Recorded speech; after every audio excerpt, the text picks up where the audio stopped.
resonated and can help the other cities in the state. And also we learned from Newark, for example. One of the things that Newark has done with Trenton, with the Teachers Village deal, in terms of just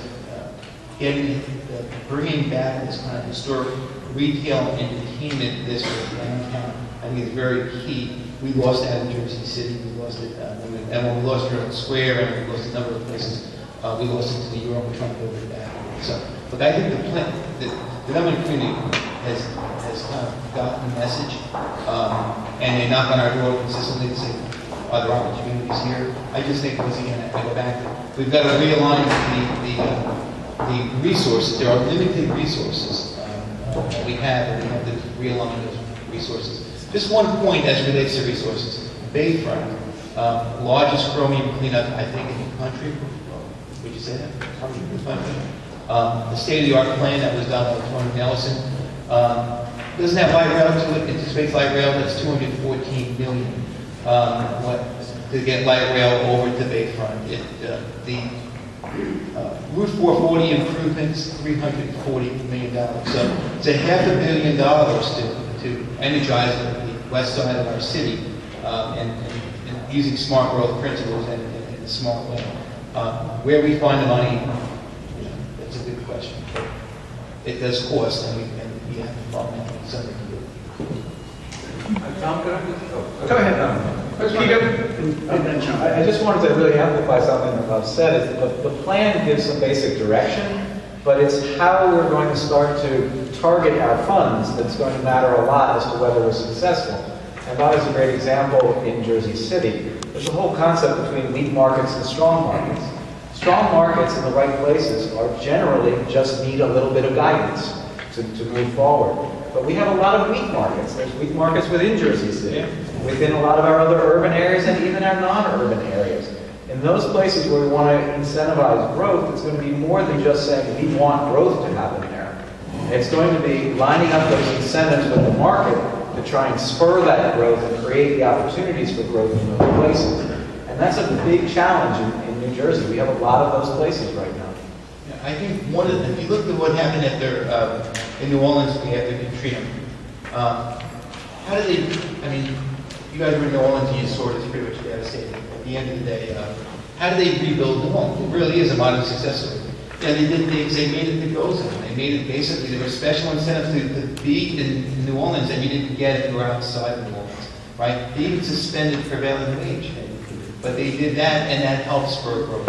And so we know how to do it. We just really don't have the political courage to do it. And it all comes down to political leadership. If you look at cities that are thriving, they normally have a really dynamic, someone who gets it, who's willing to take courageous positions in Minneapolis, or near South Charleston. If you look at cities that are failing, it's normally failing at the leadership level. John? I think the light rail is a good success story. What Dan says is certainly true of agencies having conflicting rules and often projects getting caught between two agencies with different priorities or standards. But the light rail on the Hudson was built by cooperation between New Jersey Transit, the DOT, and DEP, with DEP eventually imposing a permit condition on waterfront developers on the Hudson that they preserve a corridor on the back of the land for, think of it, but the landward side of their property for an ultimate alignment of the light rail system. And it took several decades, but it got built.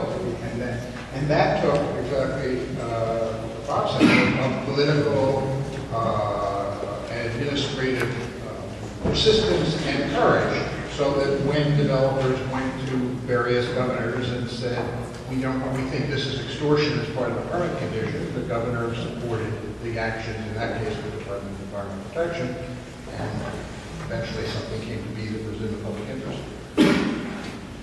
Since we're talking about transportation, somebody asked this question from the audience. Why discuss smart growth without transportation at the table, literally and figuratively? This includes New Jersey Transit. I mean, is there enough in the plan in the state's efforts to foster smart growth with transportation being a factor?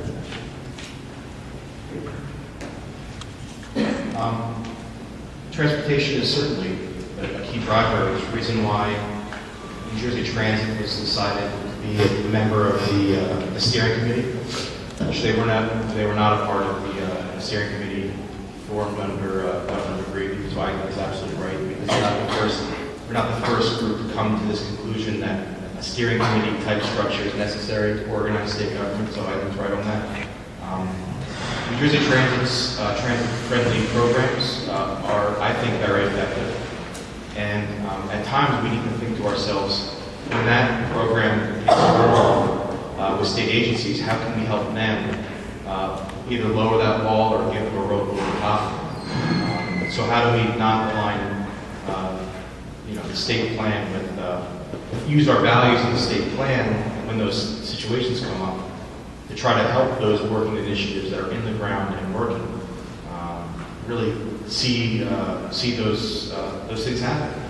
Another example I'll give you is that the governor's office supported worked with New Jersey Transit and the North Jersey TPA, NPO for North Jersey, to apply for and receive the highest funded HUD grant for Sustainable Community Development Regional Development Program of $5 million.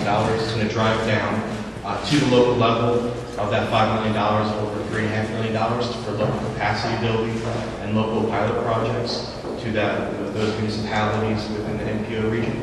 So I think that during the development of this plan, the people that make our decisions with us and for us saw wisdom in the fact that taking us off that work and putting a lot of work in with New Jersey Transit and the NPO to successfully get one of the biggest planning grants New Jersey's ever gotten in the state, to focus on building local capacity, getting better mapping assets. So the plan, I think, recognizes that the state of New Jersey is a really collection of regions, and to have statewide rules is what's always been really difficult for the state planning process. So working in the regional context is certainly what this plan does. Our second goal is to have effective regional planning, and I think we were taking that seriously. And some of those things that will come from that money that's invested in leverage, it's going to be a $10 million planning project that leverages over $1.5 million of New Jersey Transit funding through their transit-friendly village program. So we see a huge opportunity there to help our towns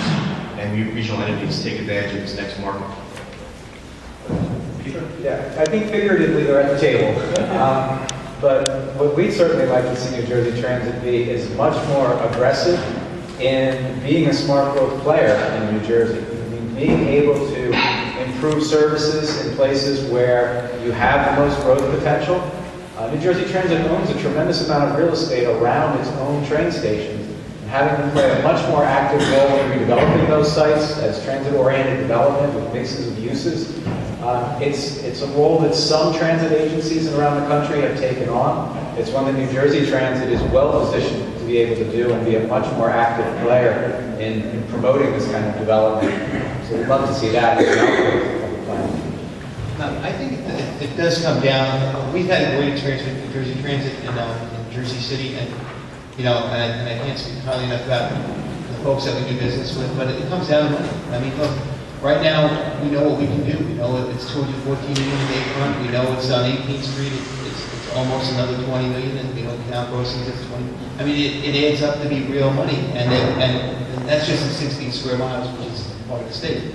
So I think there's somewhere down here they've got to make a real commitment that, and not a paper commitment, but a commitment that's going to put the billions, and it is billions, that's going to make the state more connected than it already is. I mean, if you look at LA, I mean, you don't think of LA, you think of LA as a park culture, but they just spent $44 billion on subway and a light rail system. And it does work. You can get off at LAX and you can get downtown. And it comes through, neighborhoods. And I did that in October. And, it's amazing. The train was full. The light rail was full. And people were using it. And they were working people, the kind of people that you'd expect on a light rail system. And that's what we see in Jersey City, by the way. From Bayonne into Exchange Place, that train is full. I think transit needs the money. And I think someone down here has to show the leadership. Tom, I think what's important in this conversation is we're all saying the right things. I think we all agree. And And it's everything you've all had the conversation before. I don't think you're hearing incredible things and going, oh my God, such brilliance from this panel. I never thought of that. So again, it comes back to then, what is the state plan's role in this?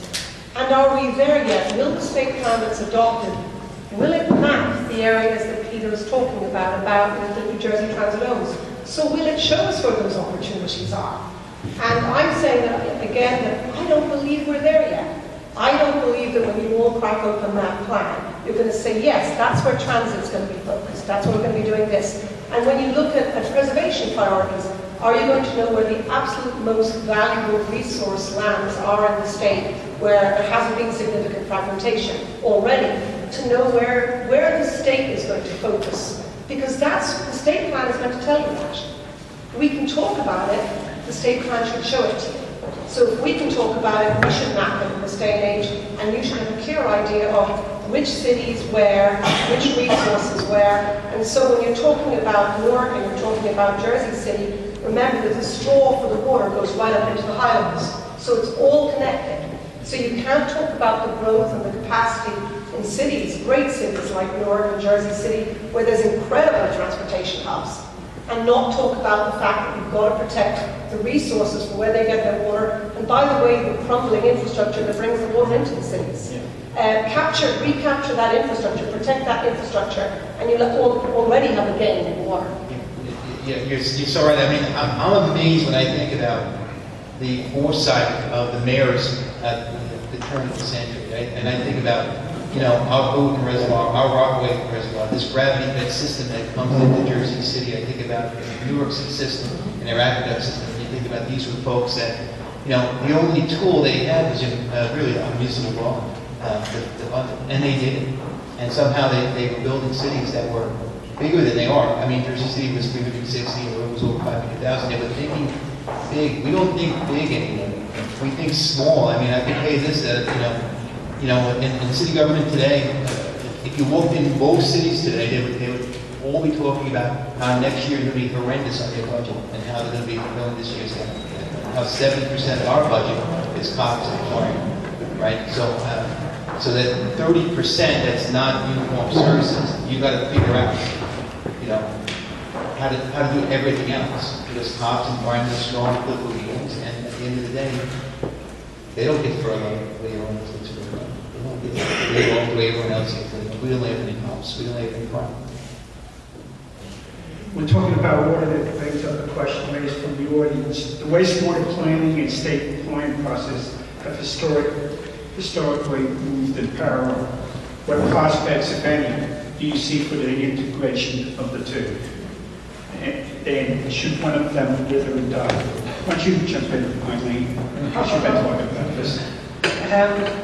I don't understand how anyone can discuss growth in any meaningful fashion without grappling with the water quality management rules. And I think that the rules that were put in place in 2008 have great merit.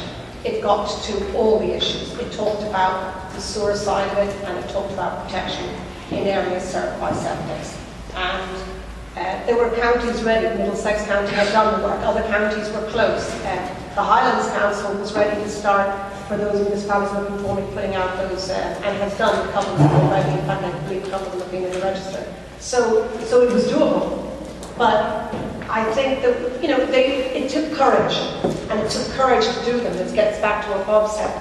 And courage, frankly, is lacking across the state, because these are difficult issues to tackle. But nonetheless, it's the absolute basic need for any talk about development has to go back to water and wastewater and the linkage between the two. So I think that right now, this is why there's this continuing conflict, because we see that, you know, there's been an extension applied to the wastewater plans. And again, some good movement moving forward, but we've abandoned the septic cycle.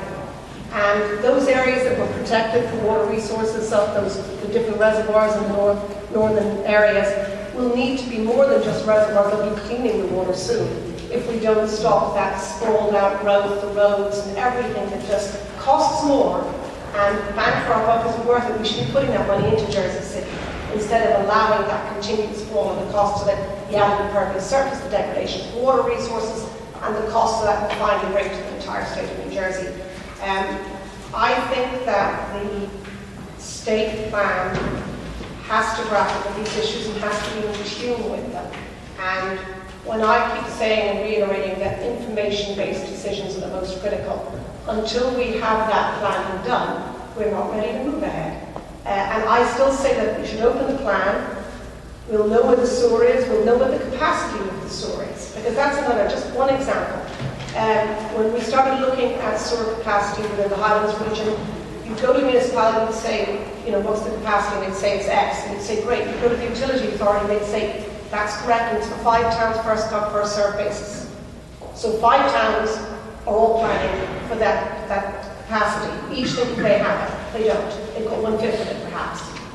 Across the state, we need that information in our state plan so that we know where the investment will be, where the opportunities are, where the best bang for the buck is.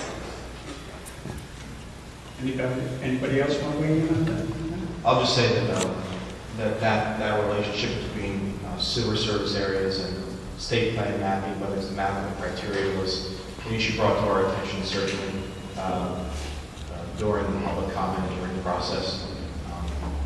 I can tell you that I do agree that those universes should be related, and I don't know that the clear answer is going to be in the revisions you see, but it's going to be something that we recognize as something that we need to clarify moving forward. So it's not lost on us. The answers are really hard to come by. Nothing's right. It's tough, hard decisions. Those decisions have not been reached, and really regulations need to be changed. And when we do that, whether it's the DEP or our office, we're definitely going to be committed to working together to make sure that the relationship between sewer service areas and the new criteria based system that is going to be put in place to eventually transition out state plan map is what we are recommending. Okay, you mentioned the revisions. Is the public going to see the revisions before the State Planning Commission votes on them? Yep, absolutely. Absolutely. And actually, I took a break from all the dynamics of that to come here today. So thanks for the lunch and 2 hours of not having to be in the middle of that. So yeah, we worked really hard. Our goal is to have, early next week to have a revision. Our milestone was today. We're not going to be meeting that milestone, and we expect that milestone to be moved to early next week. So that would give the public roughly 10 days to have a view of that before we would recommend action. And again, it's the Commission's discretion and decision in the end. It's certainly a plan that is scalable. There's many components of it that will certainly come from the plan. Like a plan does, right? Don't most plans result in something? And there's things that we need to do. I bet that in the mid-'80s when the plan is developed, a lot of the things we know today that are in place that may not work very well. But there's a point in the plan history that there's ideas. That ideas weren't exactly perfectly clear. And that somebody made a decision, take a vote, and to put those ideas into paper and to trust that they will be implemented properly. I think that's where we're at today. I think the lack of detail in the plan is it's not wrong to point that out. But the plan looks forward. The plan talks about the public's right to engage as we develop these new tools and these new systems that they're serious about. I think Eileen is right that a lot of this should happen in the light of day. I think many of you will be happy to see our recommendations on the public's engagement points in our steering committee process. Even though the steering committee is not a decision-making body, it is an advisory body that will result in a product that will be an agency implementation plan that will be have a period of public comment during the development of, and will also be available for public view after the agencies complete that. So again, I wish we were having this conversation next week because I could point to you and read to you the exact package. These are things that we're recommending. We feel that we've got support for them, and we do need to settle our differences, agree to disagree, take a vote, and try to implement this the best we can. We think we have a good framework for that. We acknowledge out front that the details aren't perfectly in stone. I personally am excited by that. I think it's a huge challenge, professionally and personally. It's a challenge for all of us to rethink the way we talk to each other, the way we interact with each other, to kind of break down the camps that we have in the state about development versus preservation, start to find new ways to come up to each other and get things done. I think that's an exciting opportunity. We may fail like others have failed, but we're going to try really hard to make sure that the intent of the State Planning Act from 1985 is met in ways that are better than it's been met in the past. On the water quality management plan, I think there is a fairly easy connection between the two. Most of the counties are going to have their sewer service areas identified by the end of July of this year. Those that don't, the state has the ability to tell them what their sewer service areas will be. So by the end of the summer, there will be sewer service areas for every county mapped. And those sewer service areas are pretty good proxies for where we generally want growth. Now, there are sub-areas of those where we want to prioritize growth, but we certainly should be able to say that we don't want growth outside of those sewer service areas. John, a question that's directed to you. Do you consider the Christie economic development-oriented strategic plan consistent with New Jersey's regional land use planning tradition?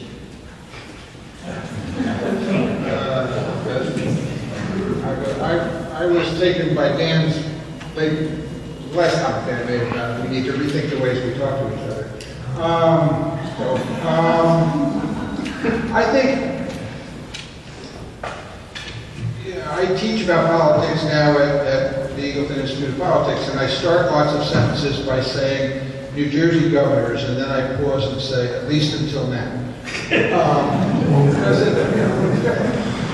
But New Jersey governors have always, in the modern era, at least going back to Cahill at least, if you ask anyone in any field to look at the administration of any governor from Cahill through Corzine and look at what were their three major accomplishments, something in the environment is going to be one of their three major accomplishments.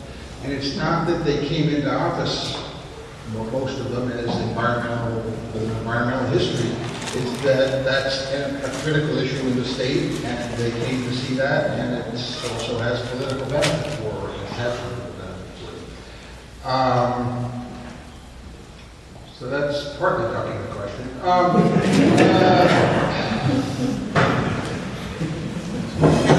don't know. I mean, I think, these questions,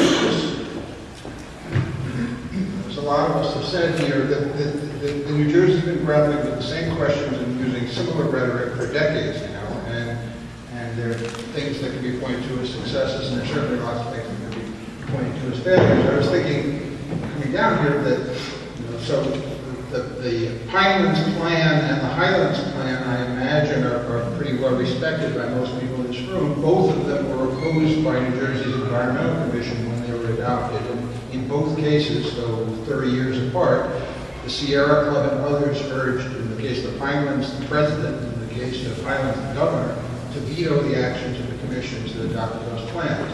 So there's a complicated long-term tradition in New Jersey, and Governor Christie and all of us are part of it. All right, let me throw this question out there to say to the audience. Describe what New Jersey will look like in 2020 under an improved state plan. How will it be different from today, and what needs to be done to get there? Peter, you want to try? Your hand attached around. I would just say 2020 is not really that far away. We'll have people do this. Hopefully we'll have a New Jersey Spotlight Roundtable discussion on That's right. Smarter goals. I mean, ideally, what would happen, and again, I think 2020 is very short term. I think we see these changes, land use changes take generations to take place. So, it's about changing a trajectory. It's about changing a general direction. I think what we're seeing from a market-driven standpoint, we're going to see more people living in places where they can walk and take public transportation. We're going to see town centers, whether they're rural, suburban centers, or urban centers, starting to have market pressure to come back. We as a state, it depends how well we deal with that market pressure, whether we help use that market pressure to create great places, or whether we put up roadblocks and we can prevent great things from happening. So I'd like to think that we're going to have a lot more preserved spaces than we do now. It's going to be very clear where we're going to develop, which is redevelop in New Jersey. then anyone who thinks about doing development in New Jersey, the first thought on their mind is, where can I redevelop? And how can my redevelopment add value to this place that I'm redeveloping? So that's what I think is going to happen in 2020. I hope you're right. Just on, when I think about it, first off, it's a real estate cycle. So but if you went out, let's say 2050, right, and you looked at the city of New York at maybe 9 million, it's presently 8.1. You would then look across at places like Oakland that picked up 15,000 in population. Jersey City, well over 330,000. A bigger city than St. Louis or Kansas City. It's already a bigger city than Buffalo. You think about New York with, rebounding to the great city that it was. Those are the primacy of New York and how it comes to the region. This plan will put the pressure back on where it belongs. In the past, when we developed the Meadowlands, we had these decaying cities around Meadowlands, and then we started to fill the donut. And with growth and sap the energy out of those cities. Fortunately, the Jersey City waterfront stopped that. Right? Two things stopped it. The Jersey City waterfront, let's say open space, and the poor quality of Parts Mountain in the middle. So that stemmed it. But I think what happens in New York really comes through the region. And you see that every morning when you wake up, and you see how people get on, whether it's New Jersey Transit or they're commuting on a tunnel or they're on a PF train. And they're heading into this great city, which is really today's Rome, which is New York. And it's growing, and we're growing as a result of it. Even Newark grew, it's less popular, it's less sensitive. Patterson has grown, Passaic has grown, Elizabeth has grown. So, you don't see that in the Midwest. You don't see cities growing. You see them basically trying to manage their crime. I just want to throw out one statistic to point at this whole redevelopment dynamic too, which is we had our research director looked at all the towns and cities in New Jersey and looked at their peak populations, the largest population amount that they'd ever had in their history. If every town and city in New Jersey just simply went back to its peak population, nothing extra, no additional green space, we would accommodate 750,000 more people simply by redeveloping spaces that we already have back to population levels that we had historically. So there's a tremendous amount of opportunity here. Along those lines, I think message with a question from the audience. As far as smart growth planning goes, do you see fewer New Jersey municipalities and cities annexing surrounding areas, such as, say, Indianapolis did many years ago, became the entire county? There's been a conversation for so long about consolidation, and again, it's one of those never-ending. What's that song? It's a song that never ends. It goes on and on. I won't sing, I'm very lucky. But I think we've been talking about that forever. Now, I was the mayor of a small town, and we got a first receipts and franchise tax that brought, I'm trying to think, it was like maybe $2.5 million to the town. So the town was never going to consolidate with anybody else, because we weren't going to share that. So, it's a shame, that's the reality. And then you look at the kind of planning that went on, and it goes on pushing small towns. With affordable housing, it's like, where can I put it at the edges of my municipality so the neighbours can put up with it, and we'll put it in the heart of my community. There were concerns about using free neighbours funding because those people would visit my parks. So you've got to get out of that mentality. But someone has got to force these issues as well. And again, it's going to take courage, because there's a place in small towns for local government from for the parade, the fire parade. I loved being there when they had the parades. It was nice to wave, and everybody loved that day. But we've 566 different jobs and different groups of jobs or whatever, and it's bleeding us dry. But it's not going to be done by the municipalities. It's going to take, again, courage from the top. But I also think that the people in these towns are busy. They're busy trying to stay employed. They're busy because of this, the economics of today. They're busy with whether it's their church, their school, whatever they're involved with. They're busy people. Honestly, do you think they really want, if they knew what the cost was to have their local tax collector, tax assessor, clerk, planning board clerk, all of those, and they were offered tax relief if they would join with other towns. They would do it, but it's going to take the top again to do that. That's where the current agreement comes from. I think you're starting to see this 2% legislative cap that Christine is really having this kind of desire to that, because people are now beginning to say, we don't want to go. I mean, I was at a budget meeting yesterday, which is, look, we're okay this year, but next year is awful. And you already see this kind of cooperation. We just had a 6-alarm fire in Jersey City over the weekend, and we had 3 units from Newark this month. That's the first time I could, in 30 years that we have had units in Newark. And we had volunteers from Seacoast to cover our Heights houses. So I mean, we're already, and this is an urban area, so Newark's coming across from Essex, and Seacoast, which is suburban, is covering part of the city. So we were already there because we're stretched to the limit. So I think, as much as people don't like the 2% cap, I think it's going to force a lot of consolidation, which is where we should be. I also think, well, I don't think we're going to see annexation per se. I think we are going to see some consolidation, but for us a big hope also is that we'll start to see some of these services bubbling up to the county level, and the county to start to think about how it funds some of these services. And one of the simplest examples is one of the biggest aspects of anyone's property tax bill is school funding. If we funded schools at the county level, we start to see a very different dynamic. We start to see how towns are starting to think of themselves more regionally and how costs get shared across regions instead of thinking, okay, I have to get the next Walmart into my town so that I can cover the next 3 school kids that comes in. One of the things that strategic investment plan talks about is regional innovative clusters. Some people suggest that it's going to be difficult to make that work unless there's investment in housing, transportation, and infrastructure. Where is the money going to come from? We have a lot.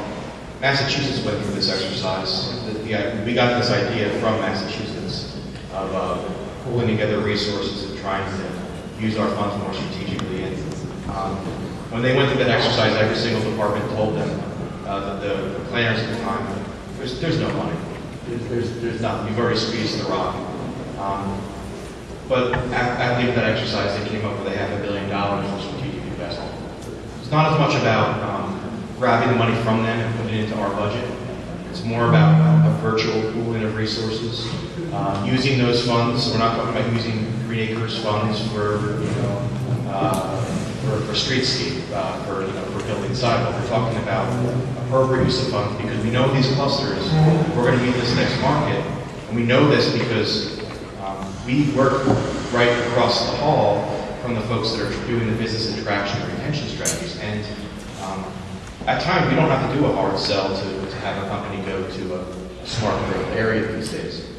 So the kind of investments that are needed in these places, these clusters where companies already are, where the workforce is, where transportation is, where our assets are.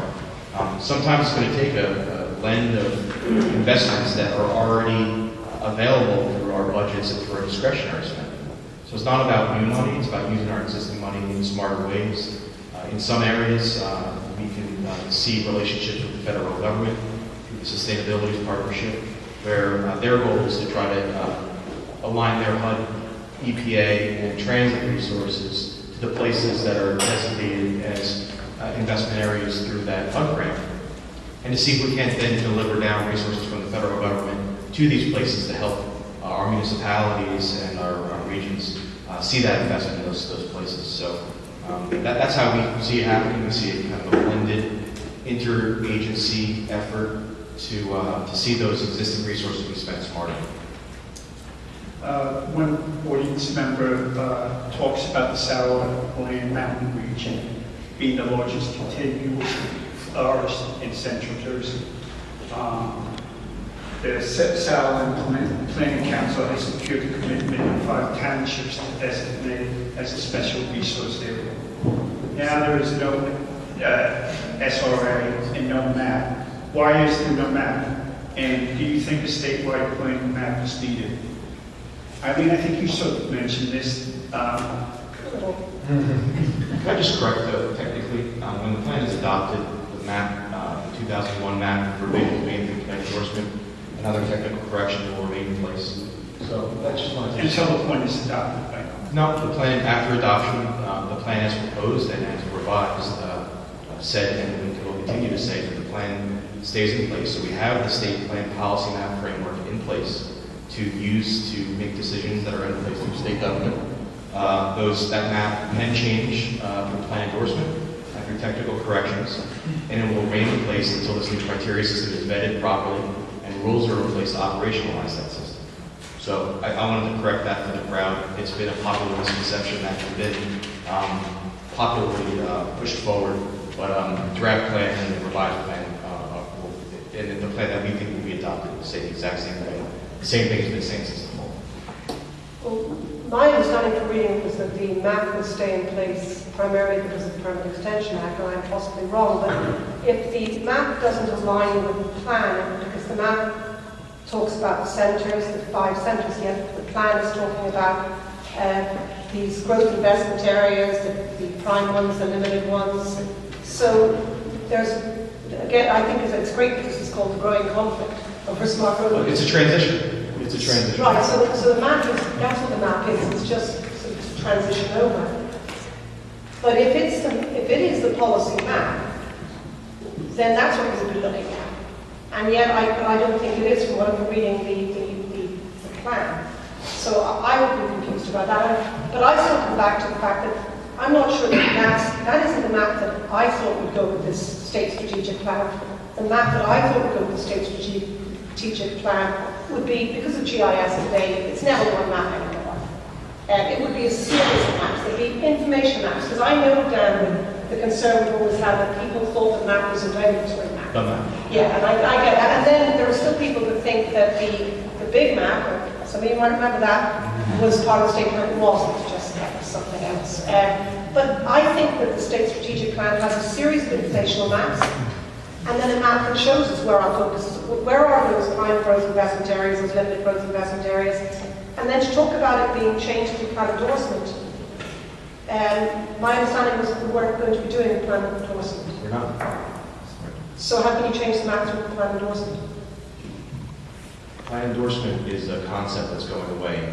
It's not a concept that was like kind of brought into its core, right? So we can talk about a process where this growth investment area criteria, counties and municipalities have the opportunity to engage with the State Planning Commission, see change in these designations through a system that's different than plan endorsement. Plan endorsement was never about to scale in terms of success to really implement the state plan. I think we all agree with that. 17 municipalities have actually gone through that process over 7 or 8 years. We've proven I think we've proven that towns want help. They want technical resources. They want advice from the state. The mechanism we chose to deliver that through plan endorsement wasn't really getting them what they needed. So we're going to revision that. And this new system is in some ways a little bit of a hybrid between the map and plan endorsement, where after the criteria is put in place, we've got clear mapping criteria, areas that meet these designations. And then if there's new data that comes up moving forward, this criteria system will live and breathe, and it'll be dynamic. It's not going to get printed out and put on a wall and say this was passed off the side of the mountain. It is the map. It will be a living, breathing, dynamic system, which we do the state planning action allows for. And I certainly agree with you that the plan endorsement, which wasn't functioning, just the numbers would really show that. But I think this brings me to, you spoke earlier about the opportunity for us all to speak to each other differently. I'm sort of fascinated by that as well. I think that's a great idea, the state agencies, and I know that that's part of this plan. And so with that in mind, I'd say to you that yes, plan endorsement didn't work. And 17 towns, I can't even remember how many years that was. 7 or 8 years. The Housing Regional Master Plan was adopted in September of 2008, and there are now 39 towns conformed, which was a similar process in many ways to conform, but it shows that to endorsement, it shows that it can work. You can partner with municipalities, you can give them the assistance they need, and you can establish those growth areas and those non-growth areas. But those conversations don't occur either, because we have a division not only between the different departments of state, but between us. So the experience we get and the progress we make in places like the Pines and the Netherlands with tax sharing, we don't capitalize on that. Because when the new administration comes in each case when a new administration comes in, those weren't theirs, those in but not all, the success of the Pinelands dating back to 1979. So I think that conversation we're talking about and that ability to speak to each other has to recognize where the successes are and capitalize on them. Because if we keep trying to recreate, there's never enough time in any administration to actually get the job done. And we're back here having this conversation again. So, I mean, in case anyone wondered, I've known Eileen for quite some. I was a desk jockey in the Department of Agriculture when I first met Eileen. I got a lot of respect for her. And, some of the things she's saying is true. There are models for success out there to engage with local government. The State Planning Commission is not running a model right now on that, and we should not be afraid to tear that model down and recreate it into something that can possibly work. We've tried it. We've demonstrated that it's not working, and I think it's important, which is why we're saying we want to rebuild it in a way that can work. Well, we're running out of time, but sometimes we try to allow the audience to ask some questions. Does anybody in the audience? If you didn't want to ask a question, could you wait till the microphone gets there?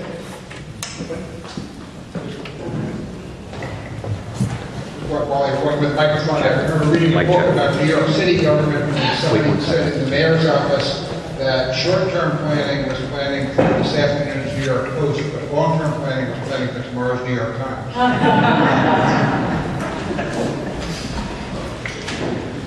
So,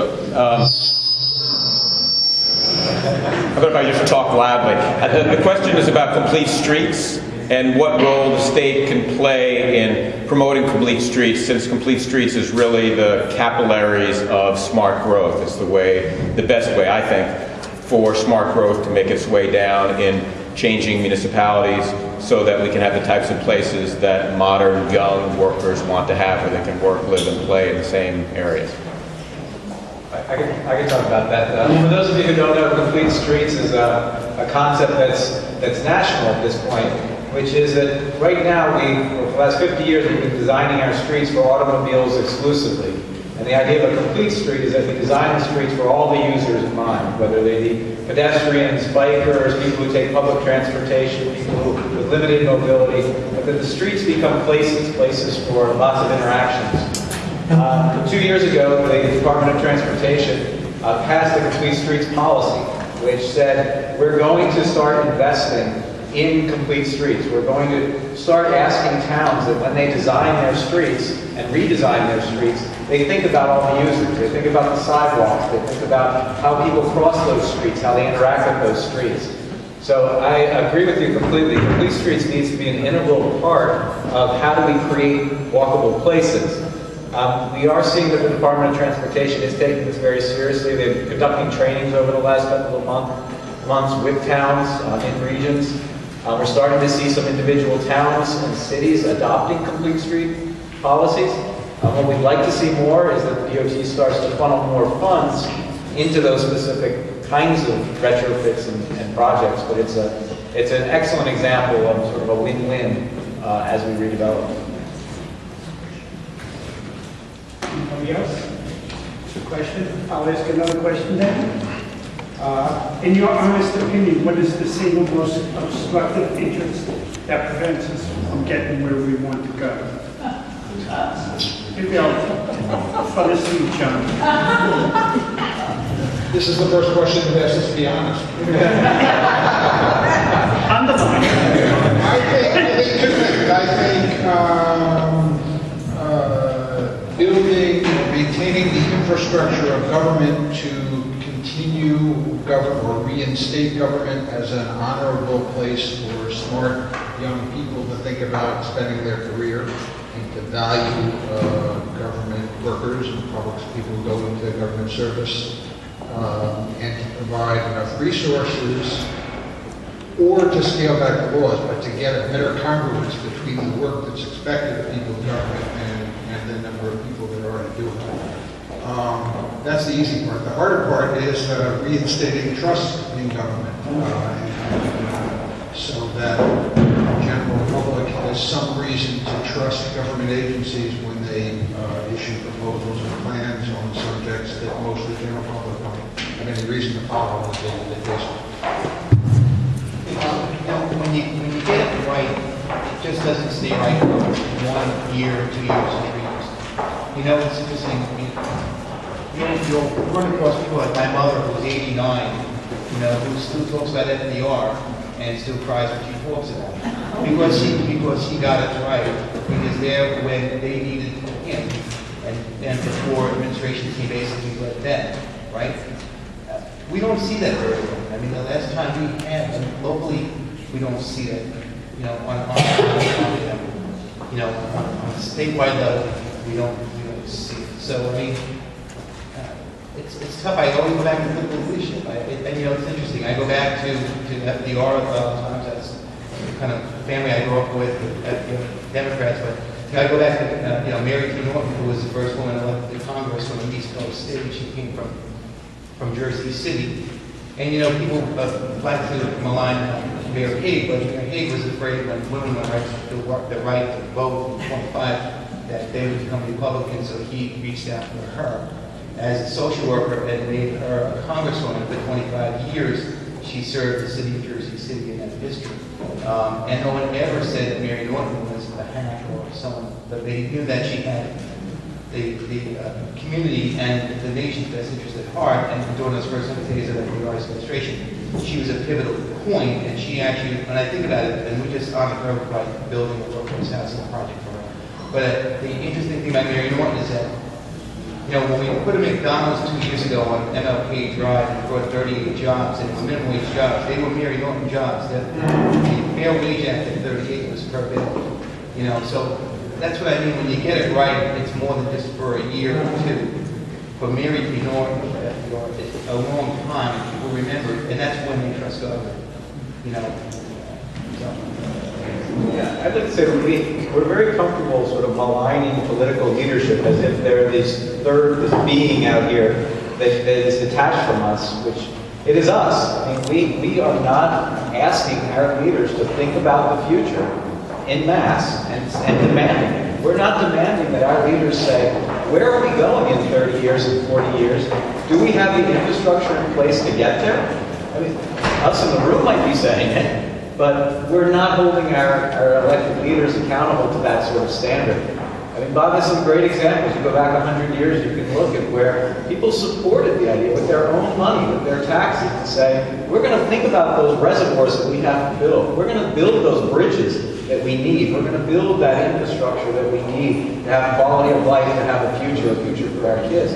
We're not holding our elected officials accountable to that sort of standard. And we need to do that. I mean, if you look at the numbers of how deficient our infrastructure is in this state, it's staggering. And yet, we're not having serious conversations about raising a gas tax, or how do we pay for the water infrastructure, or how do we make these investments in our transit system that are going to help us grow. So I do agree with political leadership is important, but it's up to us to drive it. And it's also up to us to be able to say, it's not just about the newspaper article tomorrow or the short horizon, but how do we invest in the future? Whereas I agree with Peter, I will say though that I believe that when we ask and we don't get, people are getting tired of that as well. Because I think people are asking. And if you look at opinion polls, and maybe, I don't want to, I'm thinking of a specific one recently where the people want something and the government's going a different way here in New Jersey.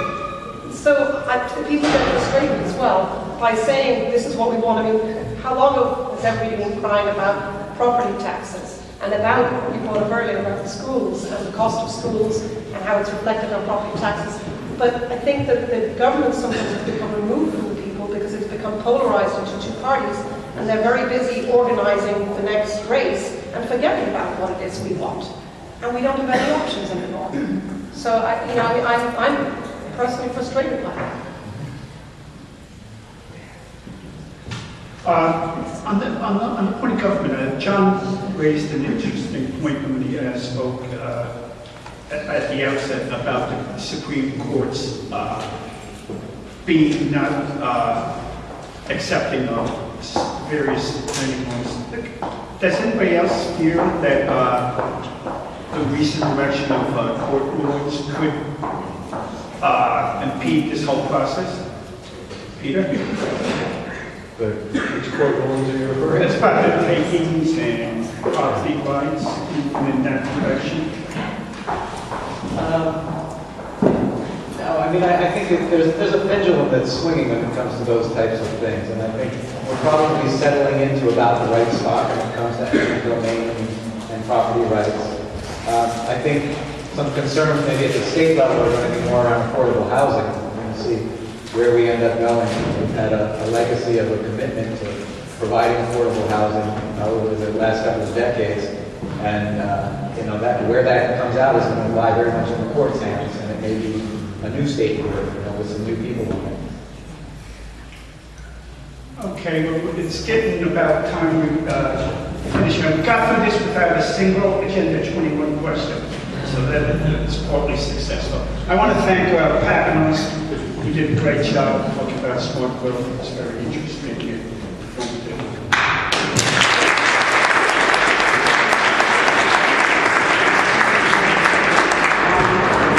We submit a survey forms. It's helpful to us if you fill it out.